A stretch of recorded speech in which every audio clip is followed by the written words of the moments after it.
গৌরী রায়ের লেখা গল্প হীরের আংটি।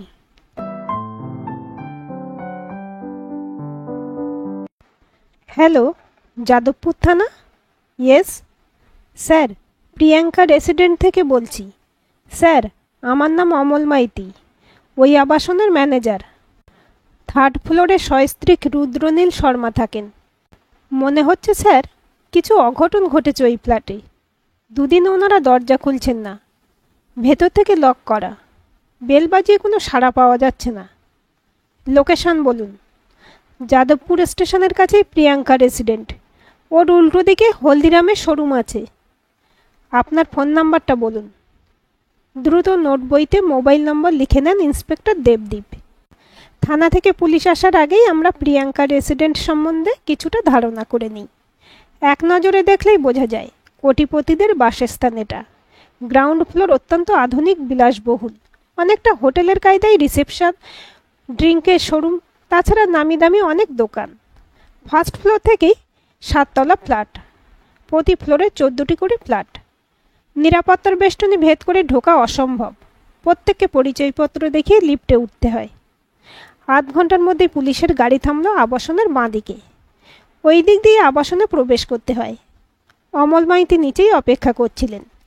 পুলিশকে রাস্তা দেখিয়ে 3rd ফ্লোরে নিয়ে আসেন। ফ্ল্যাটগুলির সব দরজা মুখোমুখি, মাঝে চওড়া প্যাসেজ। দরজা বন্ধ করে দিলে কারোর সাথে কারোর সম্পর্ক নেই। পুলিশ দেখে ছোট্ট একটা ভিড় হলো। সামনের কয়েকটা ফ্ল্যাটের বাসিন্দাদের ডাকলেন ইন্সপেক্টর দেবদীপ। তাদের সাক্ষী রেখে দরজা ভাঙালো পুলিশ। দরজা ভাঙতে বিভৎস গন্ধ ধাক্কা দিল সবাইকে। নাকে রুমাল চেপে ঢুকলো পুলিশ। 2টো বডি পড়ে আছে ডাইনিং রুমে। আচমকাই আঘাত করা হয়েছিল। ভদ্রমহিলা তখন সম্ভবত রান্নাঘরে ছিলেন। স্বামীকে বাঁচাতে ছুটে আসেন। জিনিসপত্রের অবস্থান তাই বলছে। পুলিশের ফটোগ্রাফার বিভিন্ন অ্যাঙ্গেলে ফটো তুলতে ব্যস্ত। ইন্সপেক্টরের চোখ সার্চ লাইনের মতো ঘুরে চলেছে। কিছু একটা চকচকে জিনিস তুলে নিলেন দেবদীপ। বডি পোস্টমর্টম করার জন্য পাঠিয়ে পুলিশ ফ্ল্যাট লক করে দিল। পোস্টমর্টমের রিপোর্ট খুঁটিয়ে দেখছেন ইন্সপেক্টর। আচমকাই আঘাত আনা হয়েছে, রক্তক্ষরণেই মৃত্যু। যেটা আশ্চর্যের ব্যাপার, মহিলার গায়ে কোনো আঘাতের চিহ্ন নেই। ধারালো ছুরি দিয়ে নিজের হাতে শিরা কেটেছেন উনি। কেন এই আত্মহনন? কাউকে বাঁচাতে চেয়েছেন, না শোকে, নাকি ভয়ে? গভীর রহস্য। কালকের তোলা ছবিগুলো দিয়ে গেছেন ফটোগ্রাফার। ছবির খাম খোলেন দেবদীপ।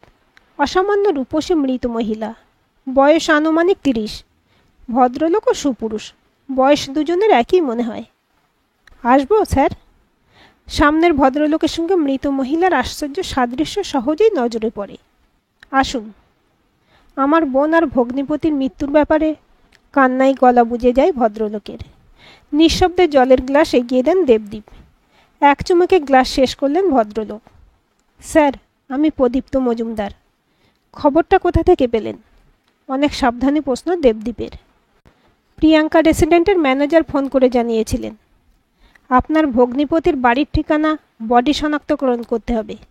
স্যার, ওদের পরিবারের সকলেই আমেরিকার সিটিজেন।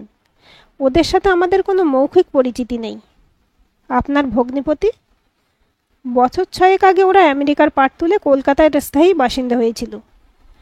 আপনি আগে বডি শনাক্তকরণ করে আসুন। পুলিশের জিপেই যান। আপনার ফোন নাম্বার আর ঠিকানা বলুন। ডায়েরিতে নোট করে ইন্সপেক্টর দেবদীপ। পরের দিন ইন্সপেক্টর ইন্দ্রজিৎকে সঙ্গী করে রওনা দিলেন। গন্তব্যস্থল গড়িয়া। ছোট একটা দোতলা বাড়ির সামনে গাড়ি থামল। পুলিশের গাড়ি দেখে কৌতূহলী মানুষ। খবরটা নিশ্চয়ই এতক্ষণে জানাজানি হয়েছে। 2জন বয়স্ক ব্যক্তির সাথে যেচে আলাপ করলেন দেবদীপ। প্রয়োজনে লাগতে পারে। মিস্টার মজুমদার বেরিয়ে আসেন। ঘরে প্রবেশ করলেন 2 বাঘা ইন্সপেক্টর। কিছু জিজ্ঞাস্য আছে, কোনো কিছু গোপন করবেন না। খুব ছোট ব্যাপারও বিরাট সম্ভাবনা লুকিয়ে থাকে। বলুন, যতটা সম্ভব সাহায্য করার চেষ্টা করব। বাড়িতে কে কে আছেন? মা, আমার বউ, 2 বছরের ছেলে। আমি প্রত্যেকের সাথে আলাদা করে কথা বলতে চাই। ইন্দ্রজিৎ, তুমি সব কথা নোট করবে। প্রথমে আপনার মাকে আসতে বলুন। স্যার, মা খুব অসুস্থ। ভয় পাবেন না, মামুলি কিছু কথা জিজ্ঞেস করব। ভদ্রমহিলা সত্যিই অসুস্থ। ট্রলি চেয়ারে বসে এলেন। একটু প্রশ্ন মা, সামান্য কিছু কথা। বলুন। কথার মধ্যে ব্যক্তিত্ব ঝরে পড়ে। আপনার স্বামী? উনি এক্স মিলিটারি অফিসার ছিলেন। আপনার ছেলে মেয়ে? একটি ছেলে। মেয়েটা তো চলেই গেল। মেয়ে জামাইয়ের সাথে আপনার সম্পর্ক কেমন ছিল? মানে আমি বলছি আর্থিক বৈষম্য বাধা হয়ে দাঁড়ায়নি? ভদ্রমহিলার বোধহয় কথা বলতে অসুবিধা হচ্ছিল। থেমে থেমে বললেন, মেয়ে এলেও জামাই কোনো দিন আসেনি। আপনি এবার যান মা। এবার মিসেস মজুমদারকে ডেকে দিন। মিসেস মজুমদার, বয়স আনুমানিক 22 থেকে 24। বসুন। আপনার নাম? শ্রীময়ী বসু মজুমদার। কতদিন হলো আপনাদের বিয়ে হয়েছে? 5 বছর। আপনি কলকাতার মেয়ে? হ্যাঁ। দিদির সাথে তার স্বামীর সম্পর্ক কেমন ছিল বলে আপনার মনে হয়? ভালো। শ্রীময়ী যথেষ্ট বুদ্ধিমতী মহিলা। প্রয়োজনের বাইরে কোনো কথা বলেন না। এই রকম একটা ঘটনা কেন ঘটতে পারে বলে কিছু ধারণা আছে? মাথা নাড়ে শ্রীময়ী। আচ্ছা, আপনি এবার যেতে পারেন। মিস্টার মজুমদার, আপনার বোনের বিয়েটা কি লাভ ম্যারেজ? হ্যাঁ, মেয়েটি পড়াশোনায় দুর্দান্ত ছিল। রিসার্চ করার সুযোগ পেয়ে আমেরিকায় চলে যায়। সেখানেই রুদ্রনীল শর্মার সাথে আলাপ হয়। বিয়ে আমেরিকায় হয়েছিল। রুদ্রনীল শর্মার সম্বন্ধে খোঁজখবর করেননি? সুযোগ ছিল না। ওনাদের কোনো সন্তান নেই? রুদ্রনীলের একটা ছেলে আছে শুনেছিলাম। বছর 14 হবে। মানে আপনার বোনের নয়? না, ছেলেটি দার্জিলিং হোস্টেলে থাকে। আর ওর মা? ঠিক বলতে পারবো না, তবে শুনেছিলাম উনি আত্মহত্যা করেছিলেন। ছেলেটি দার্জিলিংয়ের কোন স্কুল আর স্কুলের ফোন নাম্বার জেনে নিয়ে বেরিয়ে আসেন 2 ইন্সপেক্টর। কি ইন্দ্রজিৎ, বুঝলে কিছু? না স্যার, মনে হয় সকলেই কিছু গোপন করেছে। আমেরিকান পুলিশের সাহায্য দরকার। আমেরিকান দূতাবাসের মাধ্যমে পুলিশের সাহায্য চাওয়া হলো। পোস্টমর্টেম রিপোর্ট, ছবির ভিডিও সব পাঠানো হয়েছে। এখন অপেক্ষা। পরের দিন আদালতের অনুমতি নিয়ে পুলিশ ফ্ল্যাটের সিল খুলল। সমস্ত বন্ধ দরজা জানালা খোলার নির্দেশ দিলেন দেবদীপ। একটা অসহনীয় গন্ধ ঘুরে বেড়াচ্ছে ঘরময়। আলমারির লকার খুলে সমস্ত কাগজপত্র, ল্যাপটপ, মোবাইল পুলিশ হেফাজতে নেওয়া হয়েছে। একটা অস্বস্তিকর পরিবেশ। সাজানো গোছানো ফ্ল্যাট। প্রাচুর্য কাকে বলে এই ধরনের ফ্ল্যাটে না এলে বোঝা যায় না। একটা ব্যাপারে অবাক হলেন দেবদীপ।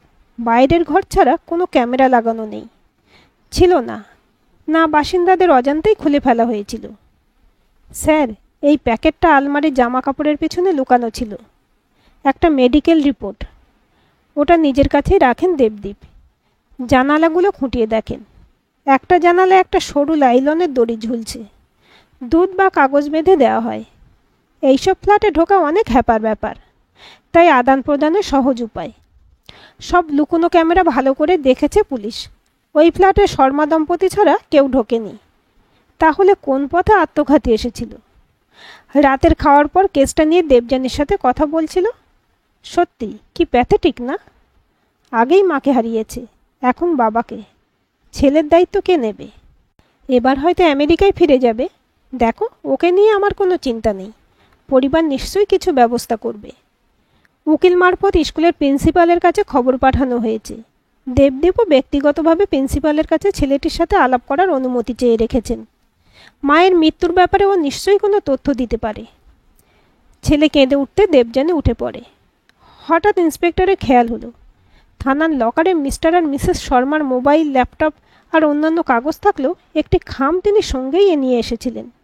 খামটা নিয়ে নিজের ছোট ল্যাবে ঢুকে যান। খামের উপরে আমেরিকান ল্যাবের ছাপ। একটা পোস্টমর্টেম রিপোর্ট। তাজ্জব হয়ে যান ইন্সপেক্টর। তন্নি শর্মার পোস্টমর্টেম রিপোর্ট। তাতে পরিষ্কার লেখা আছে শ্বাসরোধ করে তাকে মারা হয়েছে। এই রিপোর্ট এখানে কেন? এটা তো আমেরিকার পুলিশের কাছে থাকার কথা। তবে কি টাকার খেলা? আসল রিপোর্ট বদলে দেওয়া হয়েছিল? ছেলের সাথে কথা বলা খুব প্রয়োজন। ও নিশ্চয়ই ঘটনার সাক্ষী। পরদিনই থানায় গিয়ে শর্মা দম্পতির মোবাইল আর ল্যাপটপ নিজের হেফাজতে নিয়ে নেন ইন্সপেক্টর দেবদীপ। ওগুলো খুঁটিয়ে দেখতে যাওয়া সময় সাপেক্ষ। রাতে নিজের ল্যাবে সেট করা নিরাপদ। ল্যাব বলতে ছোটোখাটো কিছু পরীক্ষা, নিজের তোলা ছবি ওয়াশ করা, এইসব ব্যবস্থা নিজেই করে নিয়েছেন ইন্সপেক্টর। ঘটনাস্থল থেকে একটা চকচকে জিনিস কুড়িয়ে পেয়েছিলেন, অনেকটা সস্তার আংটিতে লাগানো কাঁচের মতো। কিন্তু সেটা নিয়ে পরীক্ষা করতে গিয়ে তাজ্জব ইন্সপেক্টর। জিনিসটা খাঁটি হিরে। সম্ভবত খুনের হাতের আংটি থেকেই খুলে পড়েছে। ঘটনার মোড় ঘুরে যাচ্ছে। এই খুনের সুপারি দেওয়া হয়নি, খুনি নিজেই প্রতিশোধ নিয়েছে। তন্নি শর্মার হিস্ট্রি জানা দরকার। ভাই বা দাদা পরিবারে কে কে আছেন? মোবাইল বা ল্যাপটপ থেকে গুরুত্বপূর্ণ কিছুই পাওয়া গেল না। ল্যাপটপে প্রচুর ছবি, সেগুলো বেশিরভাগই নিজেদের রিসেন্ট ছেলের জন্মদিন পালন করা হয়েছে। তার প্রচুর ছবি, ভিডিও। সেই ছবি থেকে ছেলের সম্বন্ধে কিছু ধারণা করা গেল। বয়স 14-15, সুন্দর চেহারা, হাইট 5.5, এই বয়সে পেটানো সুন্দর স্বাস্থ্য। কোনো ছবিতেই ছেলেটিকে হাসতে দেখা যাচ্ছে না। আমেরিকা পুলিশের কাছ থেকে কোনো সাহায্য এখনও এসে পৌঁছায়নি। এদিকে উপর মহল থেকে চাপ আসছে। মৃত দুজনে উচ্চপদস্থ সরকারি কর্মচারী। দিন 5 পর আমেরিকান পুলিশ জানায়, পরিবার থেকে অভিযোগ করা হয়েছিল তন্নি শর্মাকে খুন করা হয়েছে। মিস্টার অ্যান্ড মিসেস শর্মার বিরুদ্ধে পুলিশের মামলা আছে, কিন্তু সাক্ষীর অভাবে প্রমাণ করা যায়নি কিছু। ওরা ভারতে পালিয়েছিল, সঙ্গে ছিল প্রচুর কালো টাকা। ওদের গ্রেপ্তার করা যায়নি, সেটা দুর্ভাগ্যজনক। একবার দার্জিলিংয়ে যাওয়া দরকার। সকালের ফ্লাইটেই পৌঁছে যায় দার্জিলিংয়ের স্কুলে। প্রিন্সিপাল জানালেন প্রিন্সের সাথে এখন দেখা হবে না। পাহাড় চড়ার একটা ট্রেকিংয়ের গ্রুপের সাথে ট্রেনিং নিতে গেছে। স্কুল থেকে 10টা ছেলেকে পাঠানো হয়েছে। প্রিন্স শর্মা ফিরলে যেন জানানো হয়, এই অনুরোধ রেখে চলে এলেন ইন্সপেক্টর দেবদীপ। সেই দিনই কলকাতায় ফিরলেন দেবদীপ। ইন্সপেক্টর ইন্দ্রজিৎকে প্রিয়াঙ্কা রেসিডেন্টের মিস্টার শর্মার ফ্ল্যাটের চাবি নিয়ে হলদিরামের সামনে দাঁড়াতে বললেন। একটা অন্ধকার থেকে আলোর নিশানা দেখতে পেয়েছেন তিনি। ফ্ল্যাটের জানালার দড়িটা, যা ধারণা করেছিলেন, অঙ্ক মিলে গেল ইন্সপেক্টর দেবদীপের। দড়িতে গিট দেওয়া, যেমনটি পাহাড়ে ওঠার সময় দরকার হয়। রাতে স্কুলে প্রিন্সিপালের ফোন আসে। প্রথমেই ক্ষমা চান উনি, মিথ্যার আশ্রয় নিয়েছিলেন বলে। অনেক কথা বললেন ফাদার, কিভাবে দিনের পর দিন অত্যাচারিত হতে দেখেছেন শিশুটি। ঘুম ভেঙে বিস্ফারিত নয়নে দেখেছে মাকে খুন হতে। দিনের পর দিন অপেক্ষা করেছে প্রতিশোধ নেবার জন্য। আমি ওকে ক্ষমা করেছি ইন্সপেক্টর।